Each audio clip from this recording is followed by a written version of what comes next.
or do you want to grab your popcorn? I'm going to listen in because you got some awesome people on the call. And again, it was great hanging out with you guys today, as Thank you. usual. Right on. Sabrina's back next week, so don't be a stranger. I will reach out. Absolutely. Thanks, Chris. Thanks, Okay. Jason. See Thanks, you. Joser. Thanks, team. Shango Matata there. Always good to have him on. Guys, there was a couple things that I wanted to really touch on before we jump into the after party.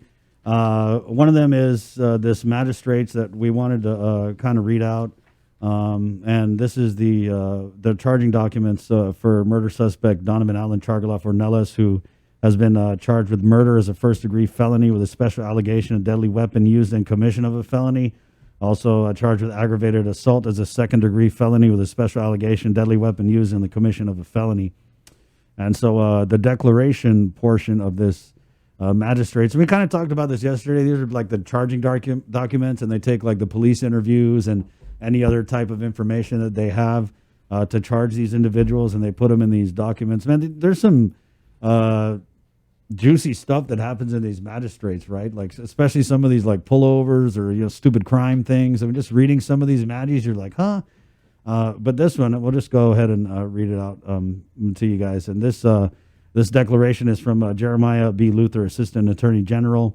It reads, I have reviewed Guam Police Report number 2101607 submitted by the officers of GPD, which sets forth the following events occurred on Guam on or about January 19th, 2021 at approximately 2 p.m. The GPD officers were alerted to a disturbance at an apartment complex in Santa Rita. Once on the scene, the preliminary officer identified a distraught female sitting outside the apartment.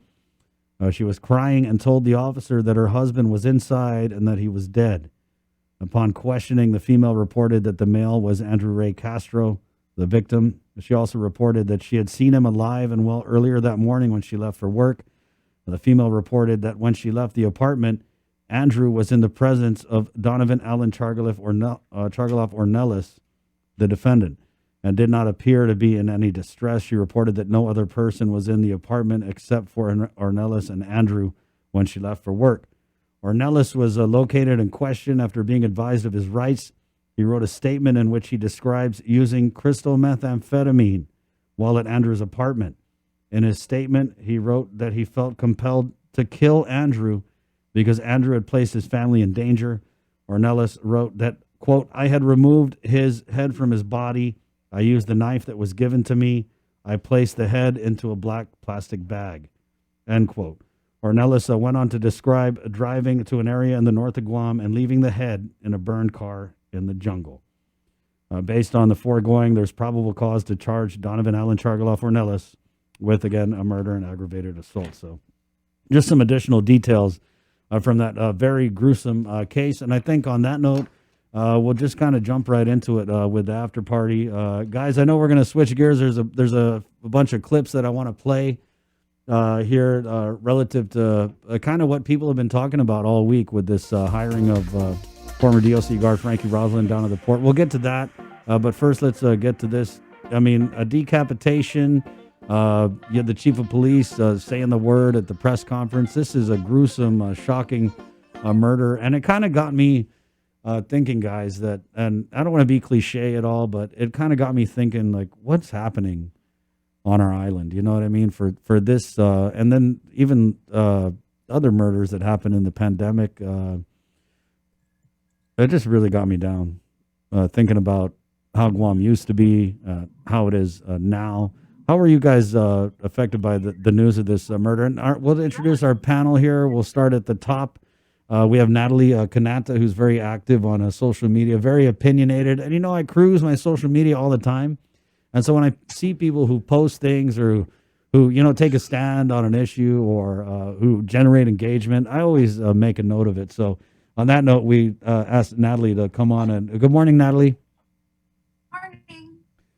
Then we have Dave Lotz, who is he's known for hiking. He actually literally wrote the book on hiking for Guam. And I know he was with the Park Service. He's been, to me, a very consistent voice of reason relative to the military buildup and then on other issues, too. So we value his opinion. Dave, good morning, Dave. Thanks for joining us. Well, good morning, Chris and everybody else. I think the vast majority of you for varying amounts of time. So, good morning. And then we have a familiar face. He was a former senator in the Guam legislature, threw his hat in the congressional ring.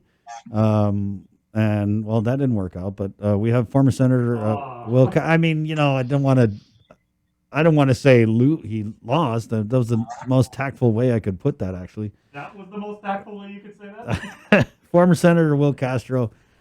Senator, thanks for joining us. Political consequence. Half a day, Chris, para todos ang Zuluqui. Buenos dias. And then, Good to be here. thank Awesome you. panel. Thanks for coming on. And then we have, I think he's the national committee man for the Republican Party of Guam, but he's been a regular on previous after parties, and he's a pretty frequent guest on the link. Juan Carlos Benitez. Good morning, Juan. Good morning, and a warm half a day from our nation's capital. All right, so he is in the nation's capital. We'll talk about inauguration too, guys, coming up. And then from the Dolls, we have my buddy Rachel Esteves. Rachel, thank you for coming on. Morning. And Monica De Oro, who's with the Micronesia Climate Change Association. She just wears a whole bunch of hats. She's got that Fangayasi, the cookbook. But again, we've had her on the after party a lot of times. We love having you on, Monica. Good morning. So happy to be here, Bethany! So now back to my previous question, Hey, guys. Minyaka, happy belated birthday, by the way. Oh yeah. Thank you so much, Jason. And, this is a big panel. It took me like 5 minutes just to introduce him. And so we'll just talk about this murder first of all, guys. Just your thoughts. I know Guam's a small island. A lot of people know Andrew and his family. But we'll start with you, Natalie, because, coming from down south, maybe this hit a little closer to home for you. What were your thoughts when the news of this gruesome murder broke? I don't know, terrifying. I just can't believe something like that is happening here. And then down south, pretty much everyone knows each other. So when I heard about it, I was like, please don't tell me I know that person. But I, kind of do. We all kind of know our relatives. So it's really sad, and condolences to the family. All right. Dave, I know that you've been on Guam for a while, and this case actually had us talking about another beheading that took place. But just, I guess we'll just start with what was your reaction when the news broke of this murder? Well, I think like most people, I was frankly appalled, and I think we have to be very concerned that while we're rightfully looking at COVID, we have other problems on the island that cannot be ignored. The other thing, though, it's troubling is if you look back at, I will use a time frame of 50 years, which is convenient because that's how long I made Guam my home. We have had other troubling murders on the island. If you go back into the 1970s, we had a group that was called the Mogfog Five that were involved in murders, and they ended up, I think almost all of them ended up dying rather violently. So there's a troubling element, and it's all tied to drugs. So there's this issue, and there's other issues that we seemingly don't really look at until it jumps up and stares us in the face. That's a good point for context, Dave, because I don't want to sound naive when I say, oh, what happened to our paradise? I mean, I kind of feel that way, but you're right with the heroin epidemic and just looking back through the past few decades, we have had these cases of gruesome murders. And I think that this murder has sparked a lot of that conversation. I mean, we were talking about Hermes Santos. We were talking about Diana Ollie on, kind of in between things that were going on here on the link. Senator Castro, just your thoughts on this. Yeah, I think it's horrific. I think Dave brought up a good point. Many of us would probably suspect it's tied to an increase in drug use or maybe even narcotics abuse. But I think a major underlying factor here is the COVID situation. When you have a depressed economy, people lose their jobs. When you change your patterns of behavior, your whole life is changing, and some people cope differently. I don't want to say that this is indicative of that, but it's certainly alarming, and it's made its way to the barbecue tables. The Abanis incident, and then I don't know, the Hermes Santos incident was the one when he chopped up his mother. Remember that? I mean, that was some talk some time ago. And so That was it makes us wonder. That was Jay. Who was that again? Which one? Was that Tallham? Fred case? Tallham from Yeah. Agate. Yeah. And yeah, so this case, he killed his mother, and then I believe, God, this is brace guys graphic content. Yeah. I believe he had cooked some of her remains frittata, is what I heard, and actually served it to guests. And so when they responded to the scene, I know that he had some of the mother's body parts in the refrigerator. Yeah. So yeah, that's one of the cases that people are talking about now because of this current one. Yeah, so it begs the question, is there increased substance abuse? Is there going to be an increase in violent crimes? I don't know. We certainly pray it doesn't. We have, the whole point of being here, I think, in part, is to discuss the change in power. Yeah. And hopefully there are better days ahead. And I can't wait to engage in that conversation. Juan Carlos? I think that this was an issue that's been extremely unfortunate, but an overarching issue that had been growing prior to the election about security in our villages. And there was a lot of calls about the increase in the police and police surveillance and protection in our villages. And that's something that we really need to look at. That should be one of our priorities as we move forward, is to make sure that we keep the peace and we keep the security of our folks in the island. This type of event should never happen in Guam. And when they do, I think that they need to feel the full force of the law behind it. You know, this prosecution should not be settled. It should not be a side deal for a couple of years, as we've seen sometimes in the past. We need to set examples of the way that this type of case will be prosecuted as we move forward. Rach?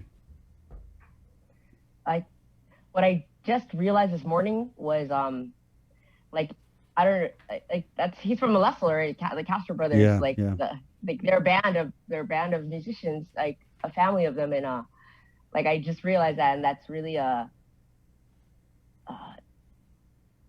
it's sad to think how personal it hits you, even with the Wanagan murder, that's my uncle, and I never having it actually personally affect you, and not knowing what happened. And all that, it's just you never know. It could be anybody, and I'd forever personally, I'm gonna be feeling that way. It's gonna suck forever. That's the only way I can say it from a personal point of view. Right, and I mean that is I know that Juan is your uncle, and then being in a band, and Andrew's in a band. I was wondering how you felt about it, Rach. Yeah, it sucks. Yeah, Monica. Yeah, I mean, it just really speaks to the need for more community engagement around the drug issue. We shouldn't have to wait till a violent incident like this happens. The drug issue has been happening in our community, as Dave Locke said, and as you said, for ages, and there hasn't been enough resources to adequately address this. I have people who have been dealing with addiction in my own circle and have not been able to get services that they needed because they're not seen as high level risk, or they're just the services are just at capacity, so they're on a waiting list, and they don't get any response from the people who are supposed to be serving people who are wanting to seek help. So there needs to be more counseling. There's the definite root cause of a lot of our social ills when it comes to addiction is that there's a lot of trauma, historic trauma, and a lot of familial trauma that we carry, and we look to these substances for some sort of escape. So there's not enough resources that we have as a community, or we're even looking at the resources wrong to really address this, and to really heal us from a deep and transformative place. So yeah, there definitely needs to be more attention. And gosh, I was a teacher. When I was a high school teacher, I was amazed at how easy and accessible it was for young kids to be getting things like methamphetamine. And it's really unfortunate that there isn't enough in prevention and in support of people who are wanting to change and wanting to really better themselves. Right. It goes from people that have mental health issues to criminal. It's people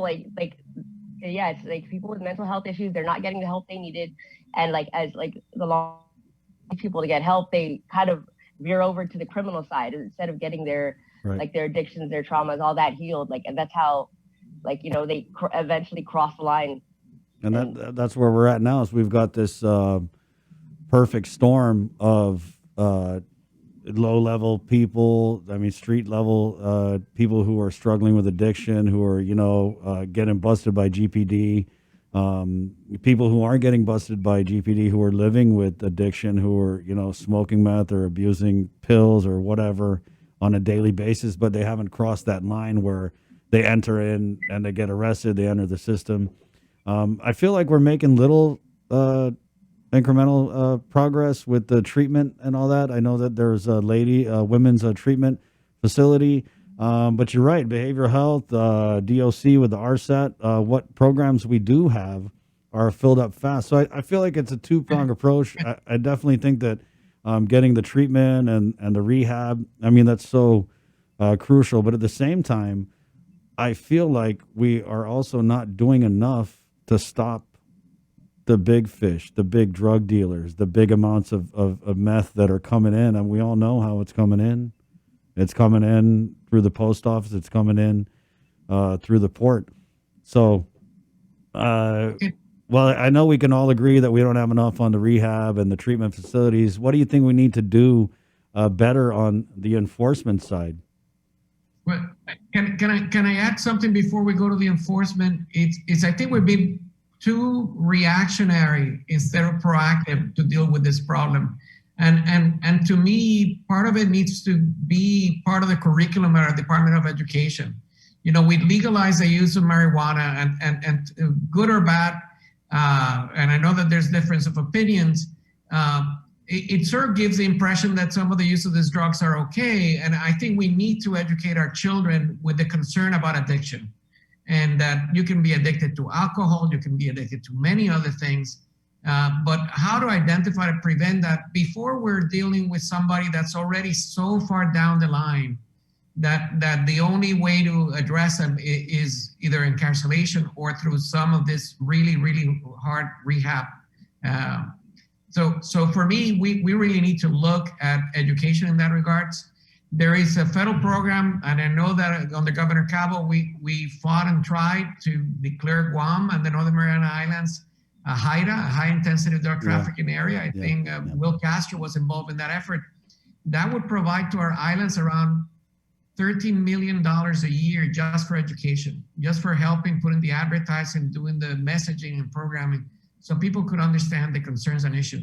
The second one is mental health treatment, the emotional, social dependency. If we can address those issues before they start getting into drugs, that's, for me, is the answer. And we need to support those doctors, make sure that they're covered by our plans. Phil Flores is also joining the fray here on the after party. Phil, any thoughts on the murder, meth? Okay, I apologize for coming late. I just came from a breakfast, so good morning, everyone. It's wonderful to be with you. But Chris, you wanted me to comment on what? We were just talking about the decapitation murder, and then we kind of flowed into methamphetamine. And I'd asked the question, I feel like we're making baby steps with treatment. Obviously, there's a million miles to go. But what can we do better on the enforcement side and catching these big fish and trying to stem the flow? I mean, there's so much meth on Guam. The price of it is at an all-time low. Yeah, just proving supply and demand. Let me stop before I comment on. Let me start with a comment on the beheading and Sergeant Tapau. What a great poker face he had, because there's the first day saying, yes, we found a body. We don't know the cause of death. And then the next day they go, oh, we found the head, dead-o. So I would never play poker with that guy, because he's really got a straight face, and I like him. Drugs, it's been going on. Like Vietnam years, we had heroin. Policemen were getting shot and killed. But they rounded up the rascals who were doing it, put them in jail, and right now we're still doing that. But I guess we're eventually going to talk about the guy at the port who was smuggling meth into the prison. Yeah, we're going to get there. Well, anyway, I think I don't do drugs. When I was 20, I was 20. and I'm just glad ICE wasn't around then. But it's a real scourge. I don't think we go back to Nancy Reagan and just say no, because it's so far out there. Juan Carlos had a good point there about educating, but to me, the government is okay to do stuff, but it should really come from each of us as civilians and how we take care of each other. But it seems that there are so many families where those who should be teaching have they're already doing meth or whatever other drugs they want to do. I haven't heard anybody say, "Oh, meth is good. Let's make meth legal." I've heard so many people say, "I wish I was off it." And we have places like Lighthouse and others trying to help people. But I don't think we can rely on the government, not just because it's the government, but I think we have to rely on ourselves to try to fix this. If I had a child who was doing meth, man, it would put a hole in my heart. But I would do everything I could to get him or her out of that behavior. But it's such a terrible drug, and it's not like it's new. I mean, meth was going around here before my daughter was born, and she's 32. And I remember talking to a DEA guy at the airport. We were waiting for a plane. He wasn't even in Guam. We were just talking, and what meth does, and even if you're able to kick it, it still is in your brain for over a year, asking to give me some more, give me some more, give me some more. I don't have an answer. It's way beyond my comprehension to figure out an answer for this, except that easier said than done. Just said, don't do it. Natalie? Hey, Chris? Yeah. Okay, everybody. Yeah. Go ahead, Dave. Hey, Chris? Yeah, Dave. I'd like to look at what's happening on a longer term in our community, because we've had changes in social institutions and changes in the economy that I think perhaps make drug use susceptible. In the 1970s, there was not more than 20 prisoners at DOC. Now it's over 200. And you look at weakening of family systems at institutions that we used to respect, such as the church, are obviously weakening, and part of it is their own demise. But I think we have to look at our social structures and not just totally rely on the government. And the other aspect is, economically, this is a terribly expensive place to live, and how many people are basically barely making ends meet, and perhaps they're looking at drugs as an escape mechanism. So just a few comments I thought would be appropriate. Natalie, go ahead. Oh, no, sorry. It was my kid trying to bust into my room. Any thoughts on this? How do we kind of work on the enforcement? I'm trying to get through this conversation without saying Mandania Drug Task Force, but at what point do we kind of say, like, we need some type of body that just goes out there and is strictly like, we're going to go out there and we're going to nab people who are bringing in big amounts of meth? Because I'm not sure that I wish it were that easy. You know, this is kind of an emotional subject for me. I lost my very best friend in the world to this, so I wouldn't even know where to begin. My mom is a counselor at mental health, and unless we've got, $1 billion to pour into a program like, fixing this and just nabbing people, it's so huge. I don't even know where to start with it. Well, it has to be a two-pronged approach. You can't just do the police enforcement and have like a task force and expect that it's going to fix it. As long as people are getting addicted to it, the substance, that's where the problem lies. And for me, David mentioned the possibility of the families having a lot of weight on it. Yes, they do. But reality is most of our families are two working families. Both parents are working. Those kids are leaving school and getting home, and there's no one there, maybe grandma assisting on the side. But we need to pick up that slack, and we need to figure a way we get the Department of Education to work with us on this. Good point. If not, we're going to lose this battle. Monica, I know you got to go, so can we get Monica one more time, because she's got a 9:30 Zoom. Go ahead. Oh, hi. yeah, just to think about when we're thinking about enforcement, there's only two ways to really get things into the island, right? There's the seaport and the airport, and then USPS or the postal services. So there definitely could be more work done around not only securing our island from drugs being smuggled in, but also biological invasive species. We have not had a really good hold on keeping out harmful invasive species on our island. And when you go to other places like Fiji or in New Zealand, even I've had the privilege to go to, their security, their biosecurity is like on another level, which also provides more jobs, which also creates a whole new industry of really just keeping not only our human population safe from harmful substances, but also our plant and animal relatives from harmful invasive species to come in. So there is so much more that we could do even at the government level to just to beef up security, both in a biological sense and in a drug sense. Thank you, Monica. Senator Will, go ahead. I know you got something to say. In the comments, you brought up a good point, and I agree. And this is just part of it too, is that Guam is so small. I feel like everyone knows who the big dealers are. Everybody knows who's chronic in their village, and you kind of know like which guys to watch out for, which guys to never leave your car unlocked around. And that's the thing of like we get complacent, and I feel like our community is just a lot of people are just like, oh, that's just the way it is, just living with it, right? Well, for me, I guess it's like anything else now as a father of 4 kids. You need to take stock in your own family. And that's the convenient answer for many. When it gets complicated, when they're weaved into different social constructs at school or whatever, the basketball courts, skater communities, that's when these institutions kick in. But at the end of the day, if you know somebody, every family has a demon. Everybody, and it's how you're going to help them deal with it. But that's just me. That's just my conservative side saying, listen, whether it's mental health or financial support, this is not just about drugs. It's in everything almost that we do. We try to do that within our family. And so when it gets complicated, reach out for help. I know it's easy for me to preach that, but that's the reality.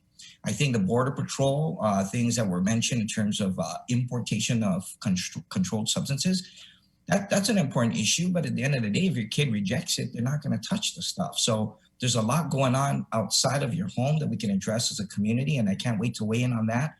Whether it's the Liu administration or the Trump administration and now the Biden administration. But at the end of the day, for me personally, now that I'm Joe Public, citizen public, it's my responsibility to take care of my family and how I do it best within the confines of the law. I have my own struggles and, this wouldn't be a proper forum to address it, but that's my perspective on this. Guys, we're going to pivot just a little bit, but, there's a theme that I've been talking about this week, and the theme is that and it kind of ties into what I said about us just kind of living with it, right? I mean, just dealing with it. But it's the message that we send to those who have been involved with meth, whether it's, some of our most powerful government officials writing letters of leniency to drug dealers or the former mayor of Jotnya, or whether it's, rolling out the red carpet to give contracts and jobs to people who have betrayed the public trust and been involved in smuggling meth into the prison. I feel like we don't send a strong enough message. Maybe we do out here, but, when you've got the high-paid government officials just kind of trying to justify and explain away, giving chances to people who betrayed our trust, I'm not okay with it. And I feel like with the hiring of this former DOC guard, Frankie Rosalin, down at the port, just the response from Lieutenant Governor Josh Tenorio and Port GM Roy Respicio is I feel like they're looking at me like I have 3 heads and 8 eyes for just even saying that I don't agree with this. I don't think that we should be sending this message that, hey, if you try and poison our community with meth, we're going to go to bat for you. We're going to do everything we can to make sure that, you're set for life and you're good. I'm just not cool with it. So I'm going to play a few clips here, guys, just to bring everyone up to speed on the timeline of our next topic. And so I'm going to pod you guys down if you're watching the show. I'm going to start here with this clip from Port GM Roy Respicio. And this all happened on the Link and all the other media on island. Well, most of the other media on island. jumped on this story. And so this is the first interview we did with Rory, where he had asked him to confirm if Mr. Rosalin was in fact employed down at the Port Authority of Guam. Confirm if former DOC officer Frankie Rosalin is employed at the port? He is, and he has been. And under what position? Under maintenance division. I wanted to follow up on the. But that's not a political position because it's classified. So it was merit based. That's another situation that I struggled with. Do you hold someone's past against them to the point where you're going to constantly keep holding them down? He submitted an application. He rated. He qualified for the job. He interviewed, and the interviewing panel came back with a recommendation. And so the selection was made, and I made that selection. So what job title does he have? Program coordinator 2. So what programs is he coordinating? Not the drug program, right? Well, and if he's going to coordinate the drug program, then so be it. But he's doing maintenance program, preventive maintenance. He's working with that division. And if he still has subject to a 6-month probationary process, and so if he doesn't pass muster, certainly he's not going to be permanized.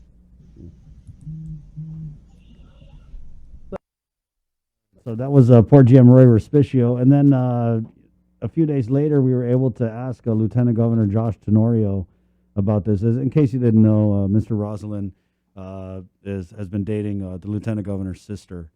And so I was able to ask the LT about this, and here were his comments. Frankie, he didn't talk to me about what you call that, applying for a job. I didn't even know he applied for a job until he already had an interview. And at that point, I took myself for sure out of that. And he's going to have to go and compete in the merit system and figure that out. So, when the senators are talking about official misconduct, obviously he played by the rules. There's no rule that barred him. I'm not interested. And to be honest with you, I don't really want any of my personal family members or their relatives to work in the government because of this attention that they get. But I can't control that. And he went and got his job fair and square. And he's trying to rebuild his life for his 7 children. So I just tell you this. The operatives that were involved in in the fabrication of the company's records, it's all going to end up coming up. With the federal authorities' help or without, it always will come out. Everybody, we're all adults. We'll have to stand on our own. And of course, it doesn't reflect well on me. I'm always going to get it. Yeah. But that's the facts, and that's how I see it. And I just want to tell the operatives out there, whatever you did out there, it's going to come out, and you're going to be held accountable. LT threw me for a loop with the whole operatives. It sounded a little paranoid, honestly. And then, so that was them, right? And they were basically trying to justify this thing that I just don't want to feel like I'm the only person who thinks that if you screw up at that level and you betray the public trust, official misconduct, maybe the government isn't the place for you to work. I'm not saying we're trying to throw people away. There's a whole private sector. And so I know you guys got a lot of comments on this, but I wanted to play, before we go back to you guys, this clip from, do we have the Major Elgin clip? Yeah. Where's it at? Oh. Okay, so actually we'll just go in and we'll get your reaction to this. Rach, I saw you raising your hand, so go ahead. No, it's just that, in Guam, really, even if it's merit-based, it's there's always a little bit of a, the nepotism is the word I'm trying to use. Yeah. But here's the other thing too. My question is when he was applying, was he able to use his job, his experience at DOC as part of, as part of his qualifications or not? Was that an issue? Is that something?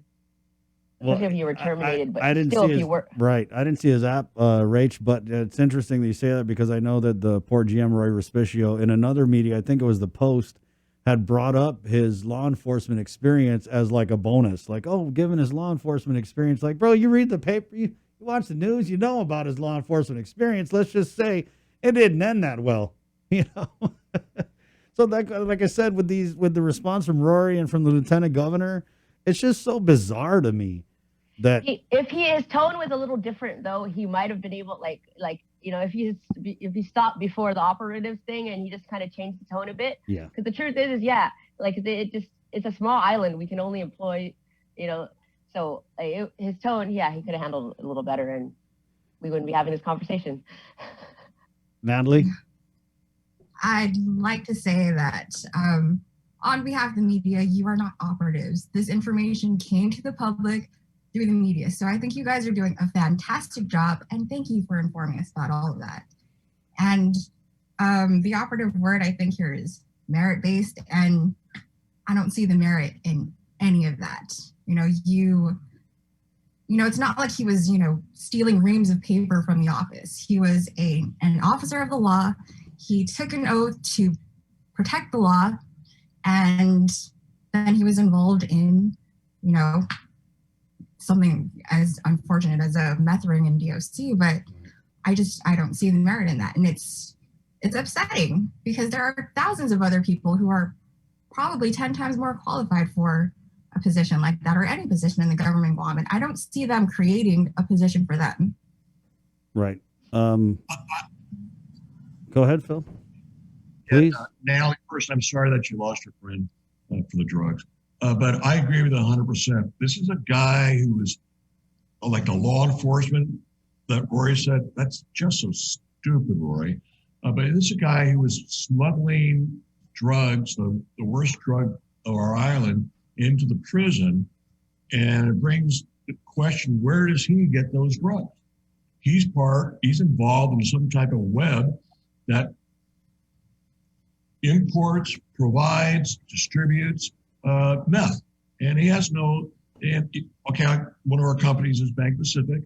If somebody robbed a bank for a moment, what I think, or better example, somebody worked at the bank and was embezzling money at somebody else's bank, and then they came to us for a job, and I would say, oh, but he's got banking experience. Yeah, he's got really terrible banking experience. And this guy, I didn't realize till yesterday that he was Josh's sister's comment. But it just stinks. And how serious are we really, you guys in government, or all of us, in getting rid of drugs on our island? Like when Angel Sublime says, the mayor is such a good guy, I love him. Or when Rory says, oh, he knows something about security, but police. No, they both are drug dealers. They both are part of the roots from this terrible tree of drugs. And to mention another guy, Klitschko, as he will say, off with their heads. And I really feel that just because we want to help somebody redeem themselves doesn't mean that they can screw you, that they can be selling drugs. And that's what this guy was doing. He was selling drugs Phil, to people in prison. I just want to break in here with some of the media reports from this case, because the lieutenant governor, and he kind of went in, and the interview's on YouTube, guys, and he said that, what Frankie had done was he had received a text message from an inmate, and he didn't tell anybody that he got the message, and he didn't respond to it. But according to the court documents, the phone records revealed there were conversations between two maximum security inmates, Rosalin, and other corrections officers. The text messages took place between May and the end of July 2017. Inmate Sean Paul Johnson and Rosalin communicated back and forth about bringing contraband into DOC and when shakedowns were going to occur, according to court documents. Multiple references indicated that the contraband they were referring to was methamphetamine. And guys, before we get into any more comments, I wanted to play what for me was just such a refreshing breath of reality from Department of Corrections Major Anton Uggan. I mean, we had to go to the root of the problem, and we interview Major Uggan, I want to say about weekly. Hopefully they're not going to kill that. And we had asked him last year about this meth ring, and because there was something with an officer, late last year and meth. And so we had talked about this whole meth ring, and he was like still pissed about it. And so when I had him on the other day, I said, hey, Major, what do you think of this? Should we be hiring people who are convicted of official misconduct back into the government to serve the people of Guam? And here was Major Anton Uggen's response. What those officers did to DOC and to the reputation of the officers was very bad. I mean, they were our brothers, supposed to help us, you know, and keeping the prisoners safe and keeping the contraband out. And here they were bringing it in and doing everything they should not have been doing. So I'm actually still very disappointed. I mean, you know, they need to move on with their lives, I guess, and do what's right for their family and their career. But I think when you've had an opportunity in the government to work and you violate that trust, right? Regardless of whatever job, official misconduct, you did it while working in your position, while employed the government. I don't believe personally you deserve a second chance at that. I mean, other jobs maybe, but not for the government. You've already disrespected your what you had in the department, and I'll let the senators deal with that as far as the restriction, but the law doesn't prevent it. So, but yeah, it's tough. It's tough. I mean, we just got to move on, and they got to move on. But once you violate that trust, it's very, I don't know. I don't think you deserve a second chance personally. Yeah, I'm pretty sure I got you in trouble. But Major, I just have to say that at the end of the day, I don't like the message that this sends to the guards at the COs at the prison. I mean, even the one. And then I thought, why wasn't our lieutenant governor saying this? You know, why wasn't Rory saying this? Why did we got to go back to the source of the problem? Because I just felt like it was kind of common sense. I mean, I get it. I've had people in my family struggling with addiction. I get it. I get that we're not throwing people away, but you know, the guy was getting all these contracts from the government of Guam. It's not like he was hurting. And I just don't understand. And I don't think that if he was not the lieutenant governor's brother-in-law, the lieutenant governor wouldn't be doing backflips trying to defend this thing. Let's just be honest. It is what it is. And so I was just very happy that Major Anton Uggen was able to say what he said. Natalie, go ahead. And then we'll just run down the line. That's the thing that adds insult to injuries, that he had contracts. He still has contracts, and then you go and then he gets a job. Where does it end? And it really is annoying. You know, the government of Guam is not Lighthouse Recovery Center. This is not the place you come to get your second chance after screwing up the first time on that level. Like I said, he wasn't stealing paper from the office. He was an officer of the law. And so he's at a place where things are coming and going, like precisely. I'd like to add that while I feel he should not have any more public trust in the government, that this does on the elected leadership and how much trust we put in their leadership to be able to pull strings because of connections. If anything, the lieutenant governor should be preaching to him and saying, you should no longer have public trust. I'm also wondering, this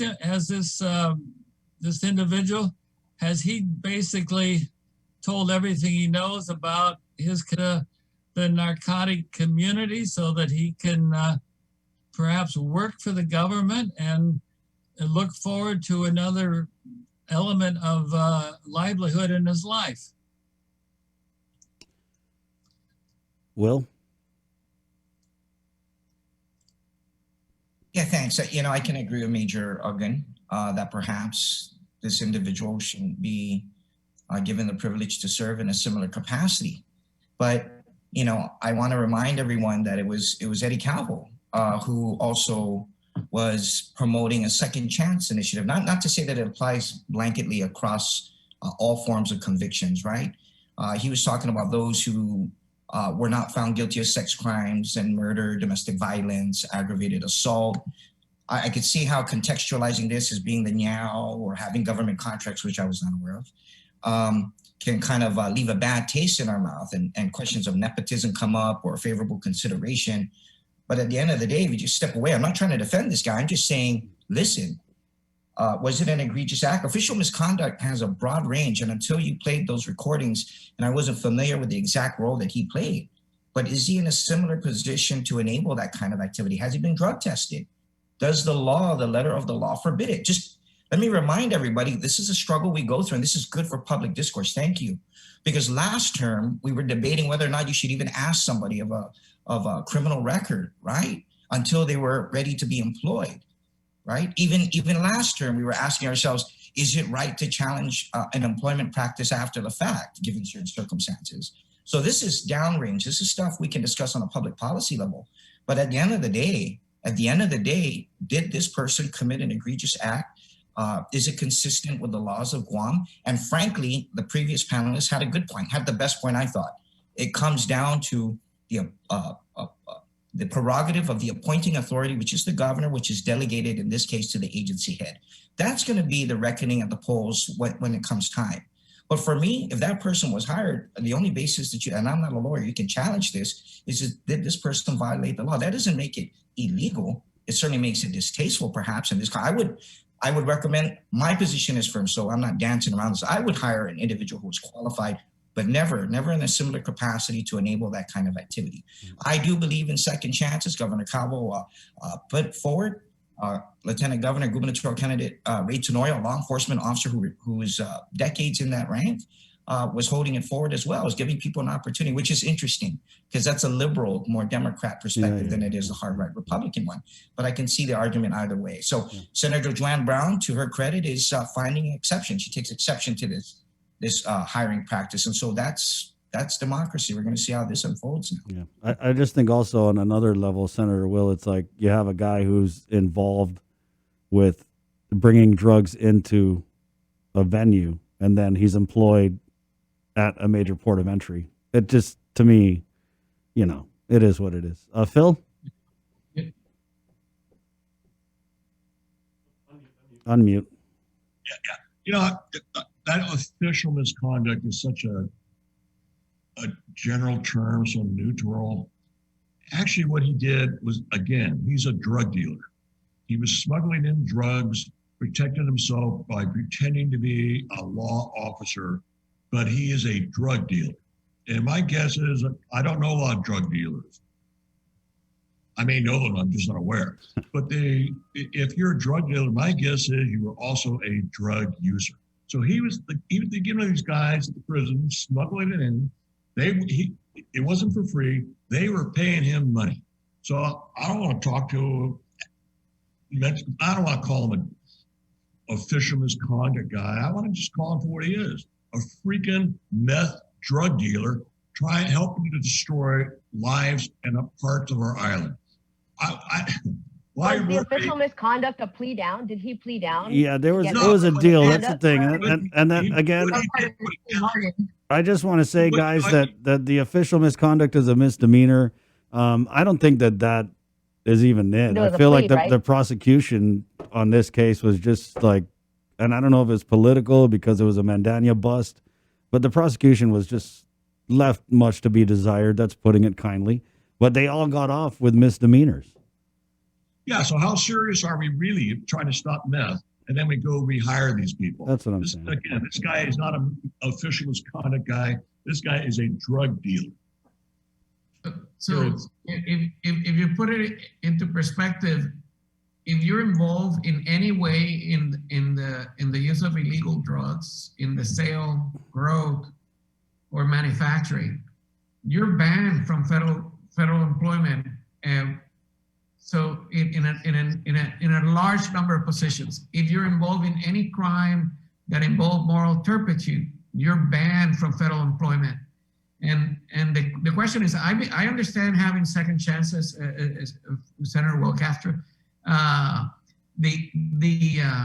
But the reality is, this was not a political position. This was a career position. And if you're competing against everybody and you have a crime that involves drug use or similar in violating the main principles of your job, that should weigh under objective criteria at the beginning when you're weighing all the candidates. And in a negative point, it shouldn't be, oh, we're going to wait and see later. Look, you have a political position. The governor wants to take a chance with you. He knows, he's seen your case. He could take that. You want to have a pardon from the governor. You want an atonement on the crime because it really was it's affecting your life and your change. Then prove it and show it. But to just let the government do it, allow them just to get hired and not take it into account is a concern. Well, The fact that they haven't done it under rule and regulations of the agency is probably going to force now the legislature to act and do it by law. I wish we would see this done by regulation now, even before any law passes. And I want to go back to the merit system and kind of what Natalie said when Rory had talked about, it went through a panel. Let's just be real. It's a small island. Everybody knows who Mr. Rosalin is. And I don't think anybody had to say anything about hire this guy. I think it is what it is. And whether or not it's a merit-based panel, those people, I'm pretty sure they're not idiots. They could probably see the writing on the wall. But I would just hate to be the person who lost out on this job. Can you imagine, like, you're trying to, and this, you're right, Juan Carlos, this is a job for the rest of his life. It's a career in the government of Guam. And it's so egregious to a lot of people that an actual sitting senator has introduced a bill to prohibit it from happening again because our elected leaders and our appointed general managers don't have the common sense to make that determination themselves. You are so right. I'm appalled that more senators haven't stepped up to at least say something about it. You don't have to support, I get Democrats wouldn't want to support a Republican's bill, but say something. Stand up for the rest of us. What are the GovGuam rules for job announcements? Like, was the job even was it put out? Like, was it were people given fair time to apply, or was it kept hush hush until are there rules about that too? Are there laws about? There are strict laws that govern the employment in any positions that are classified within the government of Guam. This was one of the major issues we debated in the 34th relative whether or not you can bring a grievance against the hiring or promotion of an individual even after 6 months. If I was in the legislature now and this was put on the table, I'd certainly vote for it. In not just this case, but in most cases, you have to take a position. But again, I think the indictment here is not one. We're crucifying the character, and yes, we're contextualizing it. But it comes down to management and the people we elected to serve. If it were me, if I was at the bureau, given the opportunity to hire this individual, having to weigh him against the other candidates, I don't even know who applied. Let me just state up front, I'm not related to Mr. Rosalin. I'm not, definitely don't hang out in the same social circles, but I've seen this happen too many times where we assassinate the character of an individual, not knowing all the facts. And everybody here, a great majority, believe that it was not the right call on management. So let's make it that. But at the same time, I don't even know if this gentleman has a bachelor's degree, and those who applied don't. But the question now before the body, the legislative body, if you're convicted, as I think Juan Carlos, you said, I think you brought to me a very poignant issue to the table. Moral turpitude. Don't confuse ethics with legality. And I'm not a lawyer, but I agree with you. If that's going to be the new standard, Juan Carlos, then let the debate rage on. And if I was in the 36, I would vote for it. Yeah. But this is a conversation now that's part of a bigger, complex discussion that happened in the 34th. Hiding criminal records, putting aside the ability to question, as Ms. Estevez asked, if someone was applying for a job but it wasn't properly announced, can you debate that? Well, in that case, that particular bill didn't allow for that to go forward. But there are other instances in which you can question the initial hire, even after 6 months or 5 years, and or the promotion of the candidate. But that's why these conversations happen blindly in these circles. They should happen when you look at the qualified, the merit of the individual. But Chris is right. At the end of the day, it's the prerogative of the appointing authority. You can be ranked number 3 out of a list of 3 and still get selected above the number 1 candidate. That's just the political reality. Right. It's interesting that we had another instance where, because I haven't heard from the governor, and we'll just start there, guys. Why haven't we heard from the governor on this? I think in any other administration, something this big, something that we're going to spend a whole hour talking about, something that people are talking about online, you would just kind of assume that the governor would come out and say something on it. Or does she not come out because it's kind of a crappy position to have to defend, as Rory and Josh proved? Go ahead. Yeah. I gotta say, I feel bad for Mr. Rosalin. I think I had an exchange of words on the show with his girlfriend. And what I want to say is it's not about him. This is not, if it was the lieutenant governor's sister's name is Rosie O'Donnell and she was, sleeping with Tom Hanks, we'd all have the same issue. Yeah. It's the crime that happened, it's the level that all of this is taking place at that we all have a problem with. The name doesn't matter. It's the action that's happening. So yeah, and I think it was unfair for the lieutenant governor to turn this. He tried to play victim with it, which was, and having to defend this, there's only so many ways to go to spin it. One is we're the victim, we're being attacked because, he's my sister's boyfriend. And the other one is like, oh, are we just going to throw people away when they make a mistake? If you look at the school of spin, there's only a couple ways to do it. And seriously, they put themselves in this position. He should have known, she should have known that if he was going to be put in a position there, that this was going to come out eventually. People were going to find out and we're going to talk about it. And I'm sorry, 200,000 people on Guam are not just going to roll over and be like, oh, how sweet. Yeah. Sorry, guys. That's my kid. Yeah. Anybody else here? Juan, Dave, why haven't we heard the governor come out?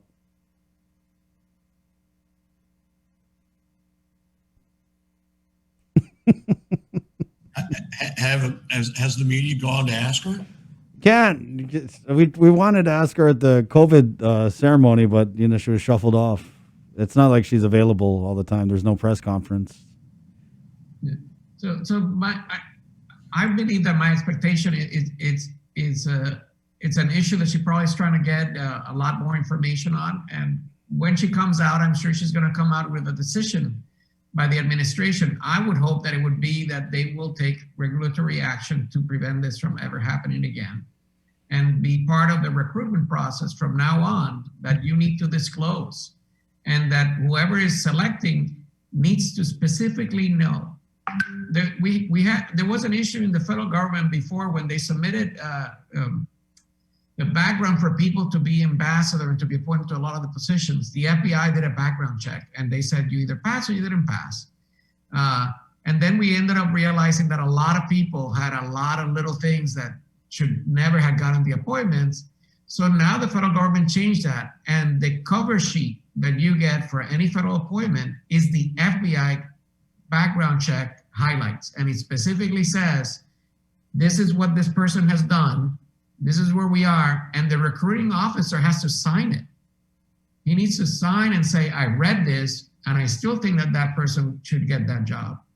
Because the last thing you want is having the hiring officer say, oh, I had no idea. I had never had any inklings of knowledge of these issues. Yeah. But instead, what's going to happen and what we're going to see, and I'm so excited for this, I want this bill to hit the floor because this issue is highly politicized. And this would it have been the same? Yeah, go ahead. No, go ahead, Rach. Okay. Would it have been the same if, for instance, it wasn't Rory hiring and it was at, like, say he got a job at, like, mental health, or he got a job at DPW or something like that? Would it have brought the same, like, issue? Just, it's the port. It's like... Yeah, I think it would have been the same kind of anywhere he worked, just because of the conviction and the betrayal of the public trust. But so what's going to happen is, anyway, Senator Brown messaged me yesterday. She has no co-sponsors on this bill, which is so hilarious. But what's going to happen is when this hits the session floor, you're going to have all the senators who are in Lou and Josh's pocket. They're going to be forced to be like, oh no, we like people who are convicted of official misconduct in the government of Guam. We need more of them. And then those who are critical of the administration are going to take the right stance. And then I'm assuming the governor's going to veto it because she's going to, think it's an overreach of power or whatever. And that's what I'm saying. It's like the politics of this. I don't like it. I don't think there's politics involved in us talking about it, because if there was like somebody who wasn't Josh's Niao, who had done the same thing and been hired in a government agency, and looking at the hiring documents, I would have caught that, and it would have been the same thing. We would have aired it out the same way. But it's not going to get a fair air. Go ahead. Yeah. Go ahead. He said that he didn't know that this was happening. I find that really hard to believe, because I've worked at Adaloop before, and there is nothing that happens in the government of Guam that Adaloop doesn't know about. It's impossible. Trust me, you know everything. And so for him to say that he didn't know, that's I think that speaks to his character, and quite frankly, I think people should take note of that. You know what I think is going to make a difference whether this bill passes or doesn't pass is going to be how hot it is on social media. I think in Guam, it's really evolving the way that we sort of get our news and communicate with each other. But the younger generations are now getting active in politics a lot more than they were before. This Protege la Terra and all the other groups are starting to come out and realize if we don't get together and push our issues, they're not going to resolve themselves. So if this issue is an issue that community, that youth community starts really banging on social media and issues, then the elected officials will have to react to it, and they'll say, can I afford to take this position as a favor for anybody? Or am I going to do the right thing and follow what it should happen? What's the right thing to do at this point? Let's end it here, guys. Go ahead, Dave. Yeah. Say, was this individual, is he in a classified position as he's passed his probationary period? He's still on probation, according to Rory. So after he passes the probation, set for life. So he could be terminated without cause under probation, but once he passes his probation, even if the legislature passes and enacted into law prohibiting such practices, this cannot affect him because that would be ex post facto. So he would be set for life. Yeah, but for me, this opens a bigger issue. We don't want, all of a sudden that they come in and say, okay, we took care of this one issue, we're done, don't worry about it, don't look here anymore. I think we really need to make sure that this is something that's corrected in the way that GovGuam does hiring. I mean, but can you imagine being Mr. Rosalin and being the guy who prompted this ban on? I mean, you're right. And that way I do kind of, feel for the guy. And I don't even know him. I never met him. And, I'm sorry. I can't feel sorry for this guy. I feel sorry for the people who are working down there at the port who have to work with this guy. Yeah. If they really wanted to give him a second chance, they should have just kept him at DOC. With his law enforcement experience. I apologize, guys. I came late and I have to leave early because I got another meeting next door. Okay, Phil, so let me ask, and this is the last question, guys, for real, because we got to go. What is the remedy? Phil Flores, if this was your call to make, what's the remedy? How do we fix this? I'd fire the guy today. I'd fire him. And first off, I wouldn't have hired him. And if I did hire him, try to think that people of Guam are stupid enough to believe the stupid things I say about trying to justify it. I hate drugs. I hate ICE. I see what it's done to so many people. Natalie's friend who fell to it and died. I see what it's done to people financially, how turned people apart. I wouldn't have hired him. And as a result, especially since he's not protected by civil service at this point because he's under probation, whatever it is, I kick him out today. And they would get major political points for doing that. They would look so good. I mean, that's the only way really to undo the damage. Go ahead, Senator Will. What's the remedy? Okay, thanks, everybody. See you, Phil. Thanks, Phil.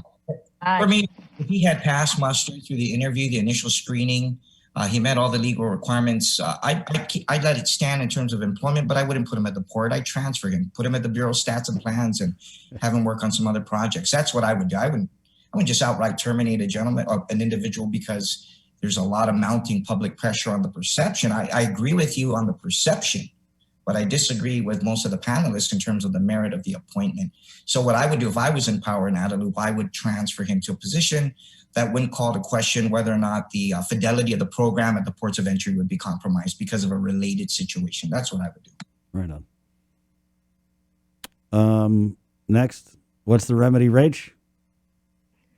J-Lo killed it at the inauguration. Just kidding. I thought that's what we were going to discuss. I forgot. I know. Anyway, I really can't, like, honestly, I'm just a musician. I wouldn't know what to say. That's why I'm not in government. And it just, I just don't think, like, if there's any place, though, the airport and the port itself are like two things I wouldn't, or two places especially I wouldn't put somebody, Guam Energy Office, maybe? Yeah. DPW, something like that. Dave? I think you've got to take a serious look at the character of this individual. Is he truly reformed, or is he going to relapse to becoming a drug dealer? And while I generally support the fact that he shouldn't be in government because he's lost public trust, but is he somebody that can continue? And I don't mean to be too philosophical, but can he make a good contribution to the community? And I've said it before, has he told law enforcement investigators all of his drug dealing connections? So I think you got to look at the individual, where our perception is he may be headed in life. Right. Natalie? I think from a political standpoint and from someone who's, I used to work in communications. I think, the thing that I would do would probably be, the best thing to do would be to get rid of him, but you can't really do that. And it's unfortunate that they've put themselves in this position, and I guess, I don't know, maybe transfer him. I don't know, maybe if I were him, I'd move. I don't know. I'd be like, okay, I'm leaving the port, double up on the contracts, guys, to make up for it.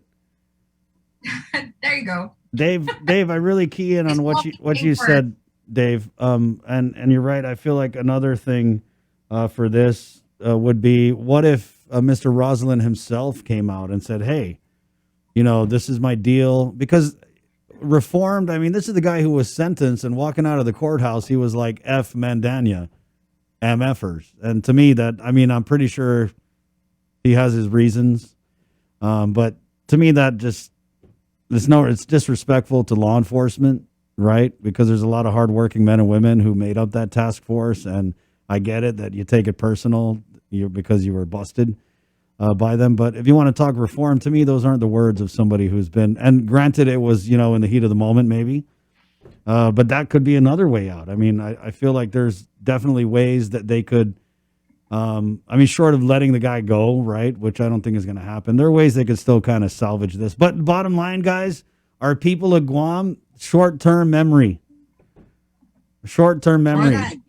The sense is what you said. If he came out and made a public statement and showed that he wanted to contribute to the system in a positive way, that would have considerable merit.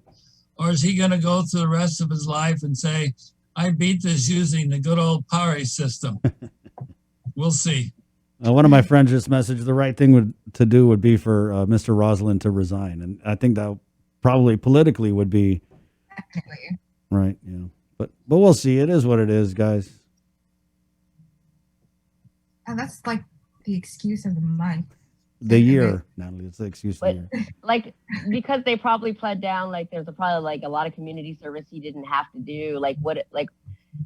Have we seen the reform, like, as far as like what he's done for, I mean, are you going to the schools? Are you telling the kids about, the dangers of meth? Yeah. That kind of thing. Yeah, I don't think so. Or mental health or something like that, counseling. Guys, this has been a great panel. I had a lot of fun, here. I wanted to kind of talk about the inauguration, but let's do that. We'll go next Friday, okay? You know, I don't know because I see we have two for sure Trumpers in here for a whole session. That's what I'm saying because we got Will and we got one car. Garth Brooks and Lady Gaga. There were interesting performances, but I will say in closing remarks that I think President Biden's speech was extremely well done and delivered. I think one of the best speeches I've seen done as an inauguration. And now we're going to see if they're going to follow up with what they said there. Wow, I was impressed by the poet laureate. She was a good indication of what the future has. Absolutely. I agree. Will? I was looking forward to the discussion on the differences between Trump and Biden, so I'll save it for next Friday. Yeah, and that's kind of, if you looked at the panel I had, I kind of went like, let's get a bunch of like diehard Republicans and then some like, you know, super left wing. Yeah. I thought we were doing that, and you wrote to me. I didn't know we were going to just keep talking about this port thing. Hey, Senator, it is what it is. A ban on any deportations out of the U.S. for 100 days, man. Yeah, so the Muslim ban I think was lifted. It's kind of funny to me. No. He did. They stopped all deportations out of the entire United States. The entire immigration system has been frozen for 100 days. Well, yeah, and I think it's an interesting one to see because when we had Trump go into office, I mean, one of the first things he did was like do all these executive orders, rolling back stuff Obama did, and now we're seeing the same thing with Biden. So let me say this. We have a Democrat legislature, Democrat governor, Democrat House, Democrat senator, Senate, Democrat president. This could be the moment that we address the issues important to this community. This could be that one time.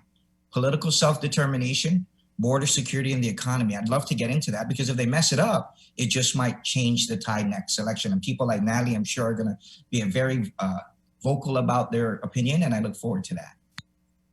Will, are you changing parties? No, I've always been interested. Are you changing parties again?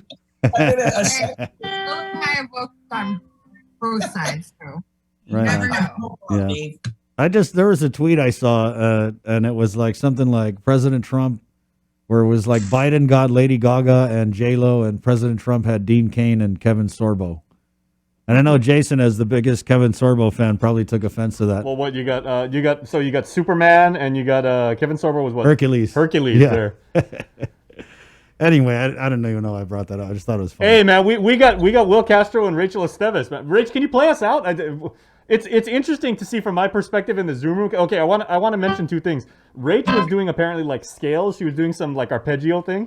And as a guitarist, I totally understand that. You think better when you have a guitar in your hand.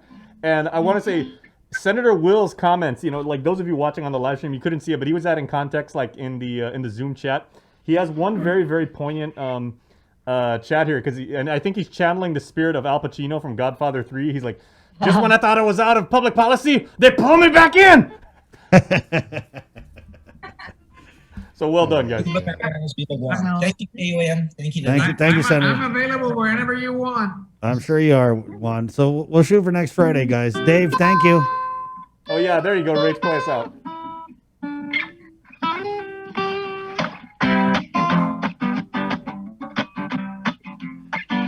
Natalie, you gonna pick up that uke or no? Everyone sing whatever you want to.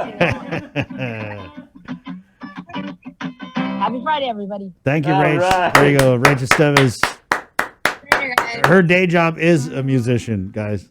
Rach, you gigging out there anywhere? Not right now. Not right now. Okay, so It's interesting. Yeah. That's another topic we need to discuss. we'll do that for maybe we could get like a Zoom with a lot of musicians and talk about a return to gigging. Thank you, Rach. We'll see you. Stop. Okay, Dave. Appreciate your time here. Take a hike. See you again. All right, Natalie. It's been a pleasure. Hopefully, you see you again. Good stuff. Senator Will, Juan Carlos. Appreciate it, guys. We'll see you. There you go. Great talk, man. After party, and that